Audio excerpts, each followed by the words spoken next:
There's been a shift towards really fast fashion, not just in the West, not just in India, but globally. I don't know if people have a moral obligation to spend more money.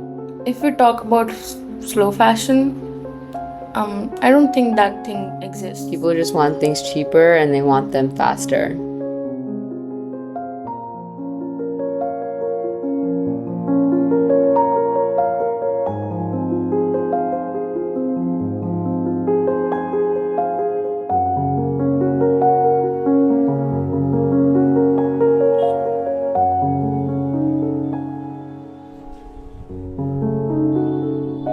One thing that surprised me about our research topic that I, didn't expect going into it was how interwoven like this really broad concept of cultural preservation is with like environmental issues, globalism, whatnot.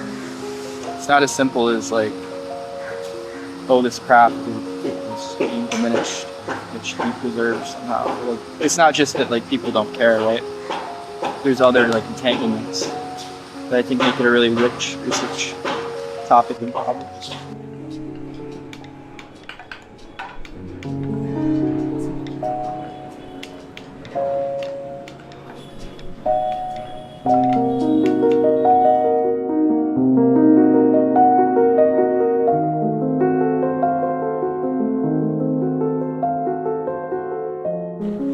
बुजुर्गों से चलता आ रहा है ना, ये तो हमारा पाकिस्तान से चलता आ रहा है, यहाँ से नहीं पाकिस्तान से है। बुजुर्ग भी हमारा यही काम करते थे और हमारा भी हम यहाँ आके भी हम लोगों ने यही काम किया। अगर इसको नहीं चलाएंगे तो सारी लेबर ही ख़त्म हो जाएगी। वो आना नहीं चाहती उस चीज़ में, जिसको काम ही उन्होंने शुरू से यही किया तो वही करता आ रहा है। वो ट्रेडिशन को ख़राब कर ही हो ही रहा है ना। ट्रेडिशन तो ख़राब हो रहा है। जो ब्लॉक प्रिंट है, जो हैंड की जो चीज़ है, वो हैंड की चीज़ ख़त्म होती जा रही है धीरे धीरे। भाई लोगों को कैसे मालूम चलेगा, पहले ऐसा भी होता था। अब आगे चल के क्या होगा ये तो ईश्वर ही मालिक है।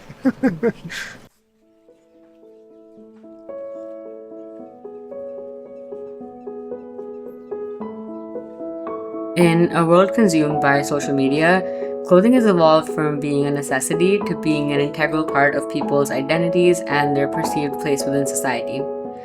The need for getting the latest trendy item in the fastest and cheapest way possible has cultivated a hyper-consumerist lifestyle in many parts of the world and has had a big part to play in the rise of fast fashion. Fast fashion and its complications have been a hot topic of discussion over the past decade for its mass production of generally low-quality goods. But within the last few years, there has been a lot of discourse on what is being called slow fashion, a concept that essentially aims to combat fast fashion by prioritizing slow, ethical, and high-quality production practices. An example of this can be seen in a small town in Rajasthan. नमस्ते, मेरा नाम धीरज है। मैं बगरू में रहता हूँ और Bagru is around 450 year old. So यहाँ पे ब्लॉक प्रिंटिंग और नेचुरल डाइंग का काम होता है। तो मैं इसी परिवार में बड़ा हुआ हूँ और इसी को मैं सीखते हुए अपने आप को आगे कोशिश कर रहा हूँ कि इसी को मैं बेहतर तरीके से कर पाऊँ, जिससे कि जो भी हमारा जो इतिहास है वो साथ में चलता रहे हमेशा। और कितने टाइम से आपकी फैमिली इस बिजनेस पे काम कर रही है?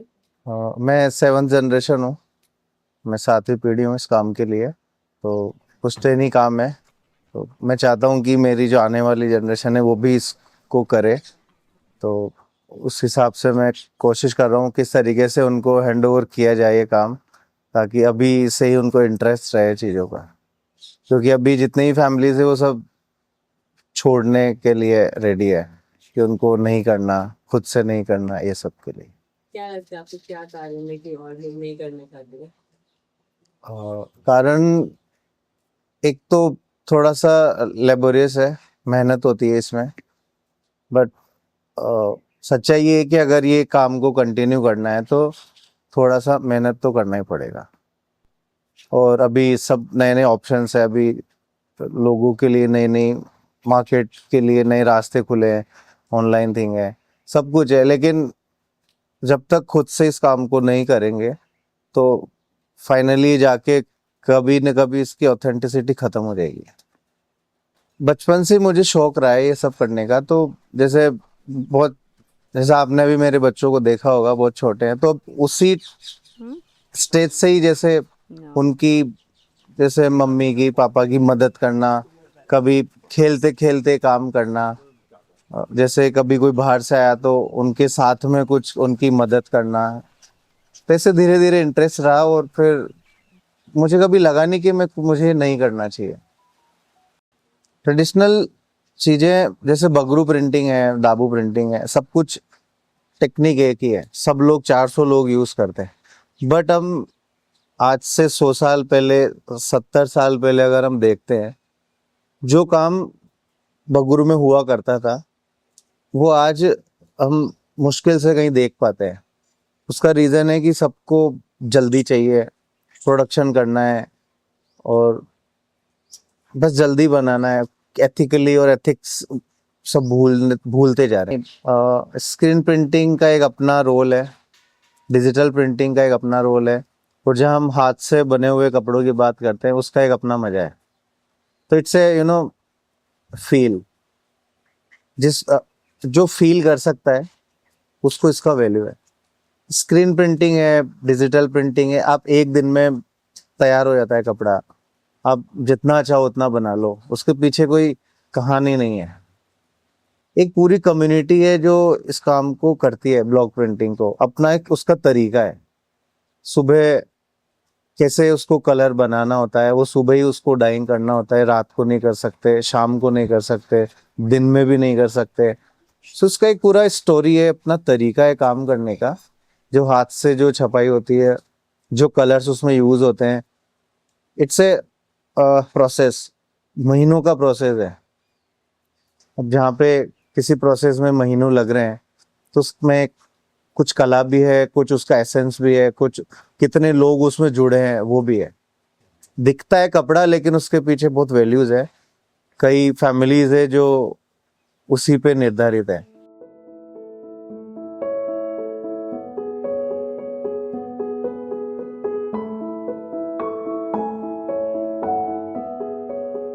जो लोग लंबे टाइम से काम कर रहे हैं तो उनकी एज ऑब्वियसली ज़्यादा होगी। अब जो नए लोग सीखते हैं, नए हैं सीखने वाले, 18 साल, 20 साल, 22 साल, 25 साल, तो वो नई जनरेशन में हैं। और अब जो है ना, लोग कम इस काम को सीख रहे हैं। क्यों? क्योंकि इसमें टाइम थोड़ा ज़्यादा होता है। एक्चुअली क्या ना कि आज के टाइम में हर किसी को सस्ता, कम टाइम में और अच्छी चीज़ चाहिए, ठीक है। बट हैंड में कॉस्टिंग ज़्यादा बैठती है, तो इसलिए लोग इतना जाते नहीं है। बट जो रिचेस्ट फैमिलीज हैं, जो हाई लेवल के हैं, वो लोग हैंड को प्रीफर ज़्यादा करते हैं, क्योंकि उसमें एक अलग ही लुक आता है, अलग फीलिंग आती है उसको पहनने में, और फील एक अलग होता है हैंड में। हाँ, गवर्नमेंट से चाहते हैं कि जैसे एग्जीबिशंस होती हैं, इंडियन एग्जीबिशंस होती हैं जो बड़े लेवल पे, जो आउट ऑफ इंडिया होती हैं, उनमें पार्टिसिपेट कराया जाए, ताकि इस काम को और ज़्यादा प्रमोट किया जाए बाहर, इंडिया के बाहर।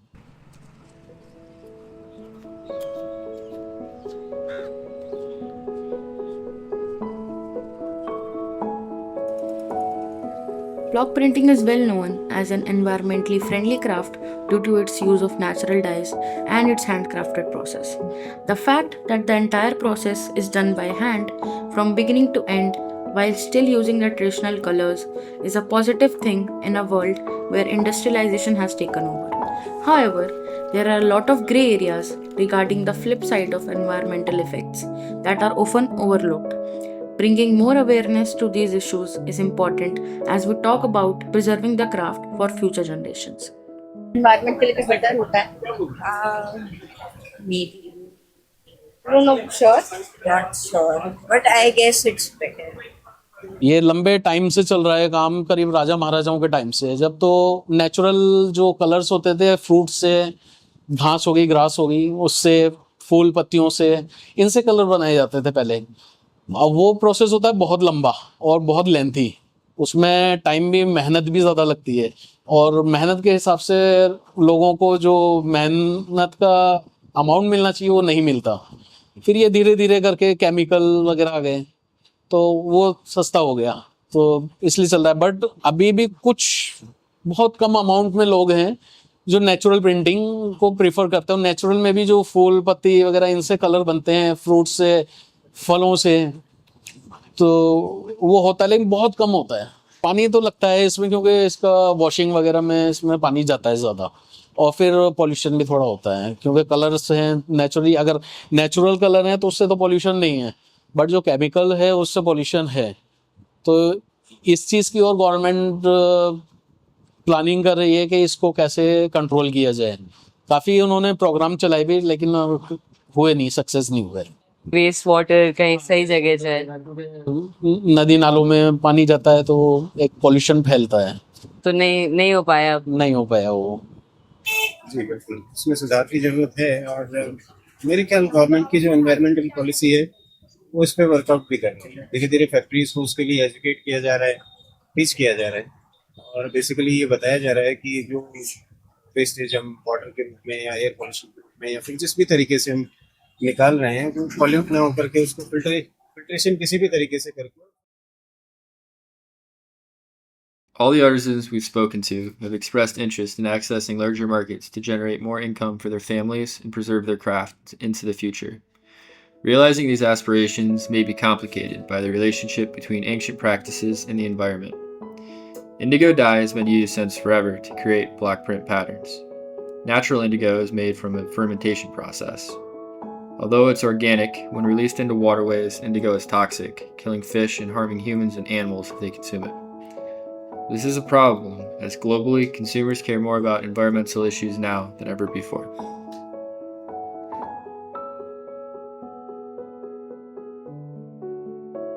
Social media is an inherent part of globalization, especially in the context of clothing and fashion. The influence that social media has globally isn't something that can be understated, and I think India definitely isn't immune to that either. And it's something that really reflects in the clothing that you see majority of the population wearing out and about.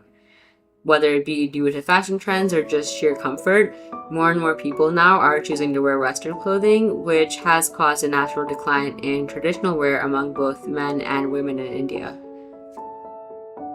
India is unique in that it is diverse, religiously, politically, and in its craft, as well as being ancient. India is home to the world's oldest religions and languages. Combined with the technologies and ideas brought by globalism, what you get is an Apple store next to a shop selling lassi.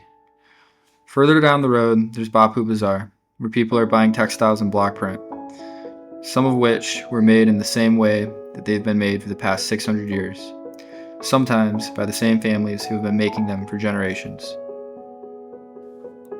The fusion of global and local elements in the Indian marketplace offers a unique perspective. While it has its own perks and drawbacks, this blend creates a distinctive and valuable cultural exchange.